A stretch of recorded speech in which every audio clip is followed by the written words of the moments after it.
untuk kita perkasakan bipartisanship dan untuk kita tunjuk bahawa kita berada dalam keadaan climate emergency, saya berharap Tuan Yang di-Pertua, Yang Amat Berhormat Perdana Menteri boleh bersetuju untuk adakan Parliamentary Select Committee khas berkenaan perubahan iklim.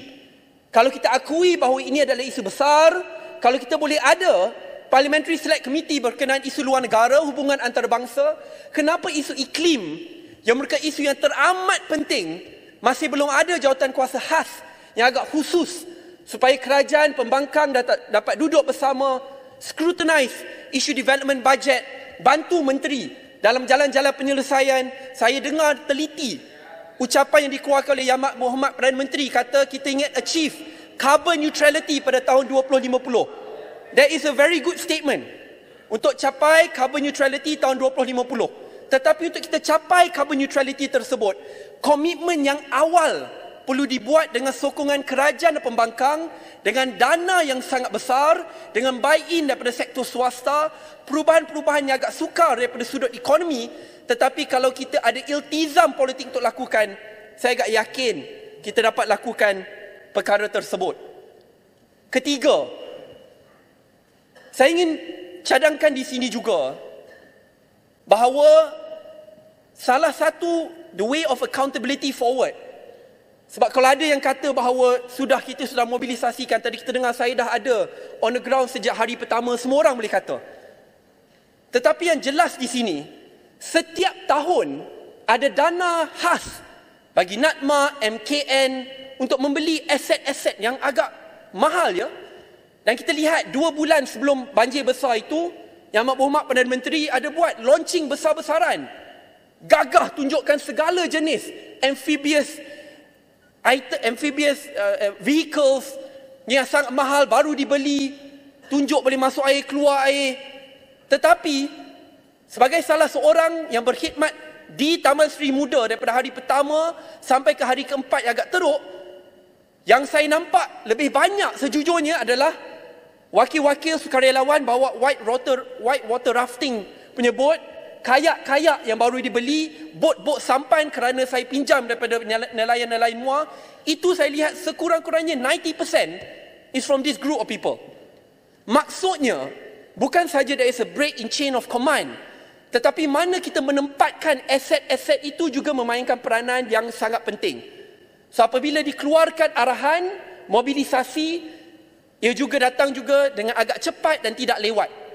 So there must be a proper scrutiny and accountability with what happened.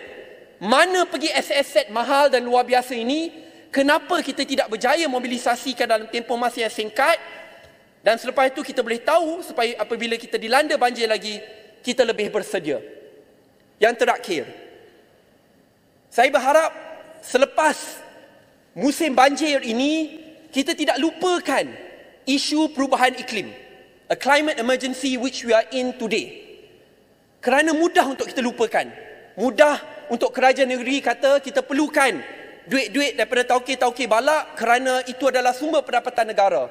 Mudah untuk kita katakan isu carbon neutrality tidak penting kerana kita perlukan industri-industri besar, manufacturing industry untuk pastikan bahawa kita ada peluang pekerjaan yang baik. Tetapi kalau kita tidak berani berfikiran 20-30 tahun yang akan datang, untuk kita buat pelaburan yang besar in building a green economy, a sustainable and expensive green economy, agak sukar untuk kita kendalikan isu ekonomi kerana realitinya what could be seen as a liability can be an asset. Lihat negara China. Sebelum ini China merupakan salah satu pengeluar karbon yang paling tinggi di dunia. Dan pada peringkat awal mereka tidak ingin ubah kerana kata they need the factories, they need the jobs, they need the opportunities. Tetapi akhirnya dengan pelaburan yang sangat besar, a whole of a nation approach, bukan saja mereka dapat kurangkan, tetapi pada masa yang sama mereka dapat jadikan isu perubahan iklim as a job creator.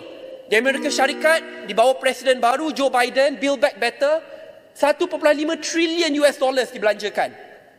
Dan ini contoh-contoh yang perlu kita semua yang berada dalam Dewan ini bersama, di meja kerajaan dan pembangkang, untuk kita keluarkan a Green New Deal bersama jangka masa panjang supaya walaupun ada perubahan kerajaan 5 kali setahun pun, Kita tidak akan tersasar daripada perkara ini dan kita bersedia untuk berdepan dengan isu perubahan iklim yang makin lama makin teruk.